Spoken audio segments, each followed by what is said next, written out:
Saudara-saudari terkasih, pada tanggal 19 sampai 20 Juni 2025, di Roma diadakan konferensi tahunan kedua tentang kecerdasan buatan, etika, dan tata kelola perusahaan.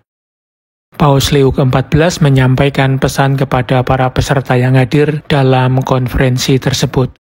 Berikut ini pesan beliau.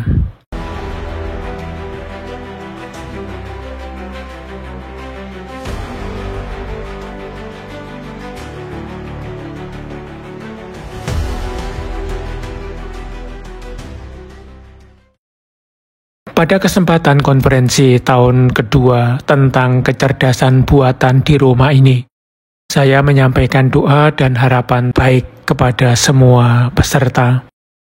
Kehadiran Anda sekalian menunjukkan perlunya refleksi serius dan diskusi berkelanjutan mengenai dimensi etis yang melekat pada kecerdasan buatan serta tata kelolanya yang bertanggung jawab. Dalam hal ini saya senang bahwa hari kedua konferensi akan berlangsung di Istana Apostolik, sebuah tanda nyata dari keinginan gereja untuk ambil bagian dalam diskusi yang secara langsung mempengaruhi masa kini dan masa depan keluarga manusia kita, bersama dengan potensi luar biasa yang dimilikinya untuk memberikan manfaat bagi keluarga manusia. Perkembangan pesat AI juga memunculkan pertanyaan-pertanyaan mendalam tentang penggunaannya secara tepat untuk membangun masyarakat global yang lebih adil dan manusiawi. Dalam hal ini, meskipun AI jelas merupakan hasil luar biasa dari kecerdasan manusia, AI di atas segalanya hanyalah sebuah alat. Secara definisi, alat menunjukkan kecerdasan manusia yang menciptakannya dan menuntut tanggung jawab etis dari orang-orang yang menggunakannya. Dalam beberapa kasus, AI telah digunakan secara positif, bahkan secara mulia untuk mendorong kesetaraan yang lebih besar. Namun ada pula kemungkinan penyalahgunaannya demi keuntungan pribadi yang merugikan orang lain, atau bahkan lebih buruk, untuk menimbulkan konflik dan kekerasan.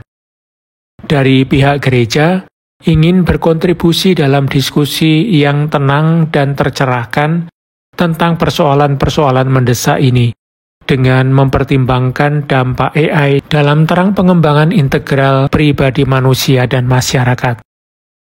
Ini berarti mempertimbangkan kesejahteraan manusia tidak hanya secara material, tetapi juga secara intelektual dan spiritual.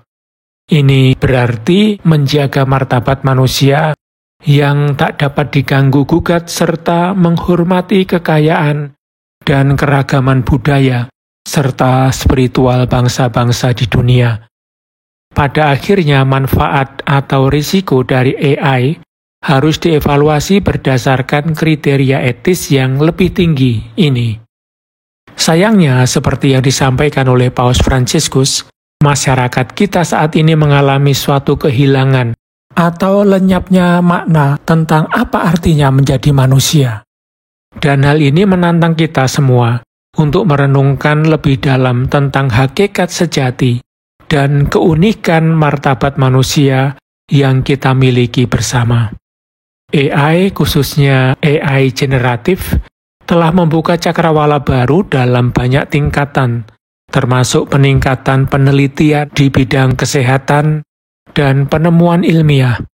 Namun juga memunculkan pertanyaan yang mengganggu tentang kemungkinan dampaknya terhadap keterbukaan manusia akan kebenaran dan keindahan, serta terhadap kemampuan khas kita dalam memahami dan memproses realitas.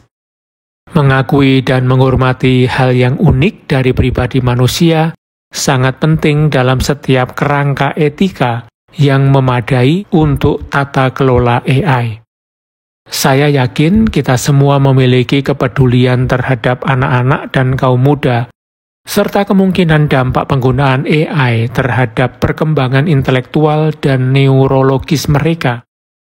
Kaum muda kita harus dibantu, bukan dihalangi, dalam perjalanan mereka menuju kedewasaan dan tanggung jawab sejati. Mereka adalah harapan kita untuk masa depan, dan kesejahteraan masyarakat bergantung pada apakah mereka diberi kesempatan untuk mengembangkan bakat dan kemampuan yang dianugerahkan Tuhan, serta menjawab tuntutan zaman dan kebutuhan sesama dengan semangat yang bebas dan murah hati. Tak ada generasi sebelumnya yang memiliki akses secepat ini terhadap informasi sebanyak yang kini tersedia melalui AI. Namun sekali lagi, akses terhadap data betapapun luasnya tidak boleh disamakan dengan kecerdasan yang secara esensial melibatkan keterbukaan pribadi terhadap pertanyaan-pertanyaan terdalam kehidupan dan mencerminkan orientasi menuju yang benar dan yang baik. Pada akhirnya, kebijaksanaan sejati lebih berkaitan dengan pengenalan akan makna hidup yang sejati daripada ketersediaan data. Dalam terang ini, sahabat-sahabat terkasih, saya menyampaikan harapan agar perbincangan Anda juga mempertimbangkan AI dalam konteks pembelajaran antar generasi yang diperlukan, yang akan memungkinkan kaum muda mengintegrasikan kebenaran ke dalam bidang kehidupan moral dan spiritual mereka, sehingga membentuk keputusan yang dewasa dan membuka jalan menuju dunia dengan solidaritas dan kesatuan yang lebih besar. Tugas yang ada di hadapan Anda memang tidak mudah, tetapi merupakan tugas yang sangat penting. Dengan mengucapkan terima kasih atas upaya Anda sekarang dan di masa depan, saya dengan hangat memohonkan atas Anda dan keluarga Anda berkat ilahi berupa kebijaksanaan, sukacita, dan damai.